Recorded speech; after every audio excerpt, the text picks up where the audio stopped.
Hello, everybody. My name is Ray. Welcome to the Evangelical Dark Web. Today, we'll be discussing Doug Wilson and Canon Press and the spat skirmish, you might call it, that they had with Al Mohler over the distribution of a select portion of Al Mohler's material. So, this is a bit of a controversy that's been stirred up on social media, but it also is a bigger deal because in the grand scheme of the context revolving Moscow, Idaho, and the Christian movement going on in Moscow, Idaho, the dust has settled from the last major thing that they've done. And I'm not talking about the Frankfurt Declaration, which the Moscow crowd was a part of, but I am talking about the meme war that was waged on the cross-politic guys over their crediting of transgenderism with credobaptism. They got roasted on that, and it showed a real division between the Presbyterians and the Baptists in the Reformed Evangelical movement. And it was a very self-inflicted rift created by the people in Moscow, Idaho. So this story, I believe, is a somewhat of a sequel. It's not as funny as the last story, because I don't know if we'll meme this, but what it is interesting because they went out and are advertising Al Mohler's material despite Al Mohler's legacy in the Southern Baptist Convention, and I would argue it is a bad legacy. I would argue he's been a negative influence on the Southern Baptist Convention. And this is just an insult to Baptists in the Reformed Evangelical movement to be promoting Al Mohler's material despite the fact that Al Mohler was the primary villain in the Enemies Within the Church documentary, and I'm repping their shirt tonight for this video. Al Mohler was the main villain, and what we see is a lot of people on our fight do not want to villainize Al Mohler, and they are wrong for not wanting to do that because Al Mohler has been on the wrong side. He's been playing both sides of this game the entire time. He's lost his edge with the liberals because they have Danny Akin now, who is an Al Mohler prodigy, by the way. They have Bart Barber, Danny Akin. They don't need Al Mohler. He kind of got usurped by Kevin Ezell, another product of Al Mohler, by the way. The creations of Al Mohler in the Southern Baptist Convention have definitely kicked Al Mohler to the curb in sense of influence to some degree. And then from that movement, we have seen Al Mohler pivot back to the right until today, I think. He's made a major pivot towards, reaching out to liberalism and saying, hey, I'm not one of these guys. And we see that with this fight right here. So this is interesting for the reasons that I just mentioned on the Doug Wilson, Moscow, Idaho front and the Al Mohler front, as Al Mohler desperately, he cannot not play two sides of the equation. And he's been pivoting to the conservatives and the Orthodox in the Southern Baptist Convention ever since, to some degree, not ever since Ed Litton, but certainly at the convention floor, he spoke out against Rick Warren ordaining women. He spoke out against the ordination of women at the recent Southern Baptist Convention. And again, he's not the most powerful figure in the Southern Baptist Convention anymore. And that's because the people that he created, Kevin Ezell, Danny Akin, Adam Greenway, have far more power than he does currently. So, this is the initial tweet. It happened on Thursday, September 8th. Canon Press announced that Dr. Al Mohler joins Canon Plus catalog this week. Don't miss out our next drop of content. Subscribe today. And it advertises a bunch of Al Mohler content. Now, I'm not saying that this material is bad, but if someone is theologically questionable, which Al Mohler certainly is, the way he fires Christians from his university,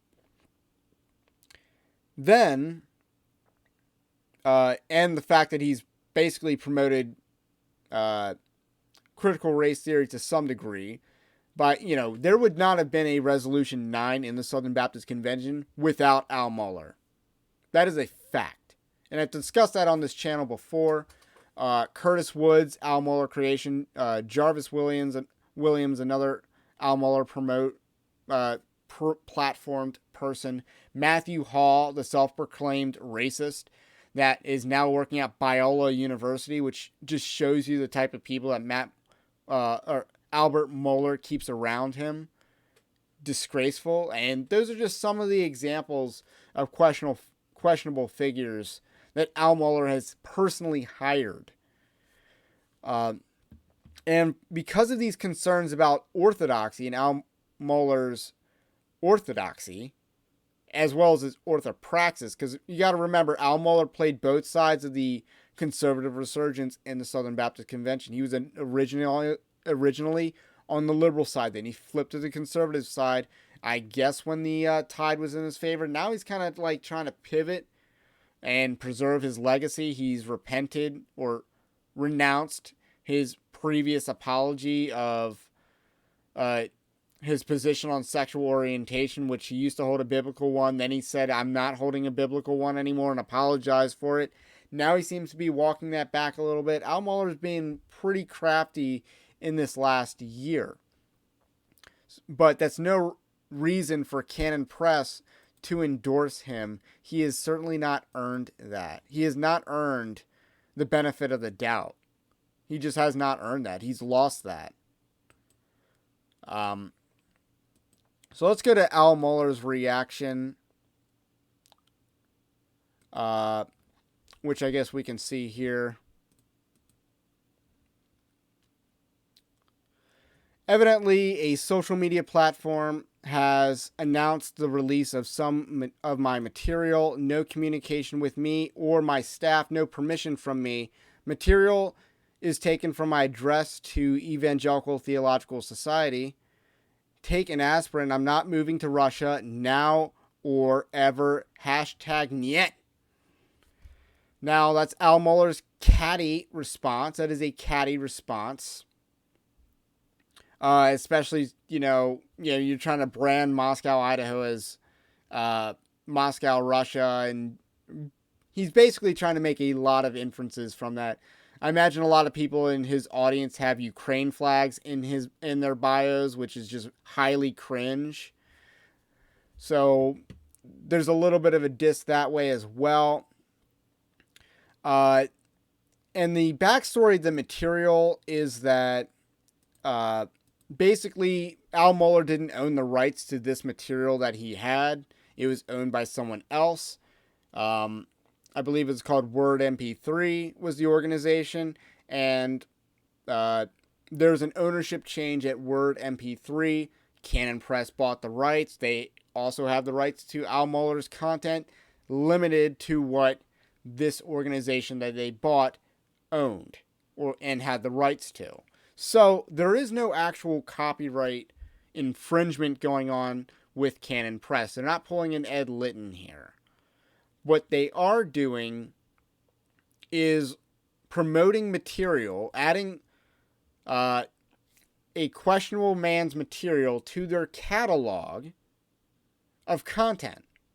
That's what they're doing, and they're advertising it broadly.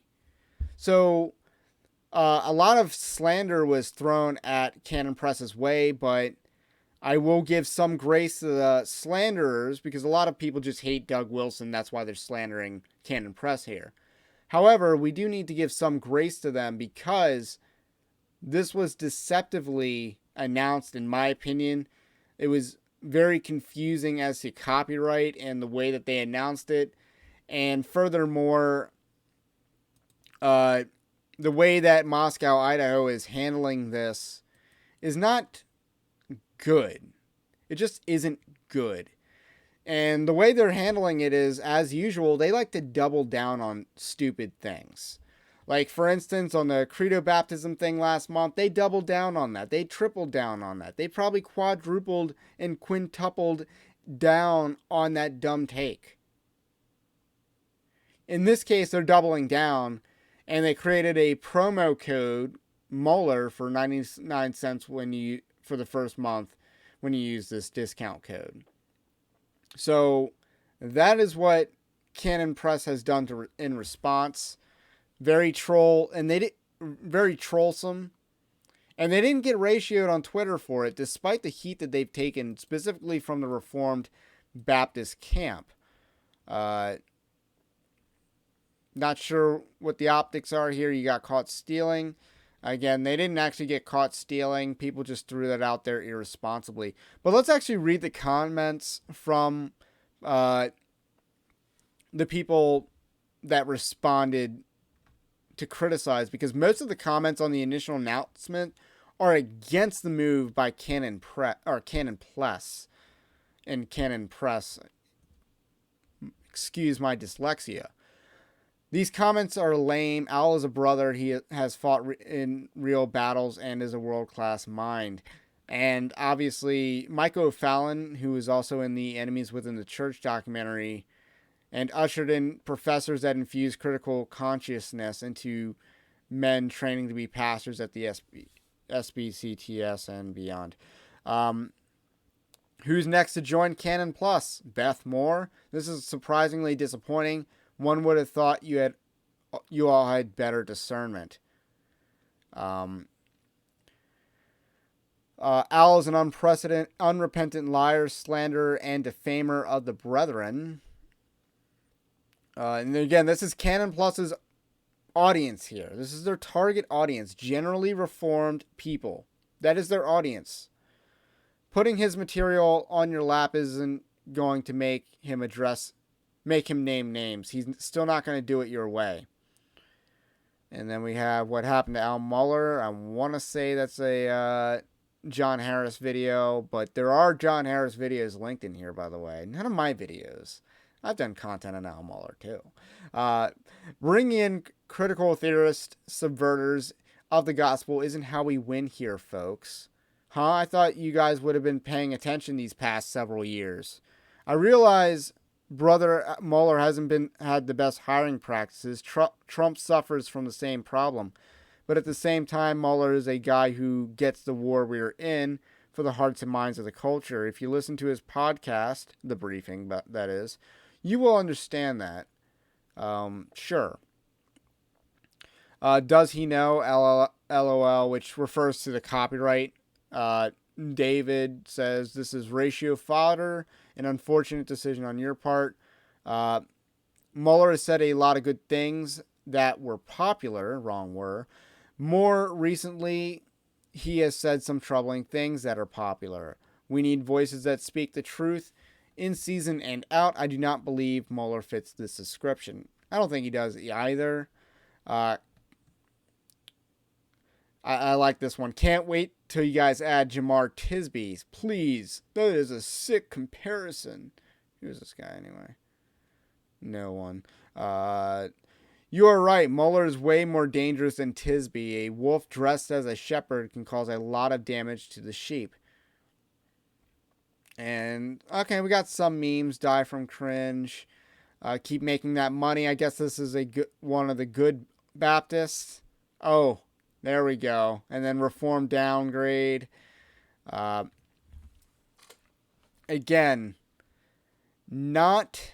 I want to read this one. So many Pharisees in the modern Reformed Church. I assume the content is great in these publications, and you won't find a shred of CRT in them. Adults can read things from people they disagree with. Immature Christians can't handle it. And again, okay, now we got some more heat. So we're just going to act like he hasn't been pushing CRT, intersectionality, and etc. for several years now. I can't imagine how out of touch someone has to be to accuse Al Mohler of being an advocate of critical race theory. And again, the map doesn't lie. The map does not lie. And then we got some of material. And here's GM Wrench responding to a question, and he just dodges the question. And this is the question here. By your logic, why not have stocking the bookshelves with woke compromised authors is not good. This is not the path forward. By your logic, why not have woke authors or woke friendly authors on Canon? Canon also sells Homer's work. That's a dodge of the issue. I don't think allowing woke authors is acceptable for a Christian platform. I just don't. So, again, that is the reaction from Canon's audience. And the reaction from Al Mohler's audience was pretty effeminate. And I guess the best source of that was right here.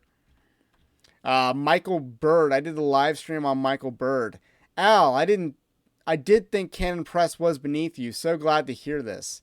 If I may politely suggest ditching Christian nationalism and embracing something like confident pluralism, a la Tim Keller and John Inazu. I don't know who the latter is, but looks like a Kellerite. Confident pluralism just sounds really gay. I'm just taking that from a comment here, but it sounds really gay. And there's just no other way to put it. And it obviously sounds, heretical because of the pluralism nonsense. So that's really our perusing of this drama that went on. And again, I don't hate the people in Moscow, Idaho. I don't agree with their theology. But otherwise, this was an L for them. Another L. Another L. And it just fuels the apprehensions that Baptists have towards Doug Wilson. That he is not friendly towards Baptists as he appears. That they're not really building a good or true unity between Presbyterians and Reformed Baptists. They're not really doing that if they're platforming Al Mohler. I get that Al Mohler is Reformed, but he has been a villain in the church. Let's forget whether he's saved or not saved. He is a villain, not a hero. That is undeniable. And that's where I'm going to leave off. I mean, that's just where we're going to leave off. Anyway, have a blessed day. Let me know what you think about what I think. And I will catch you on the next one.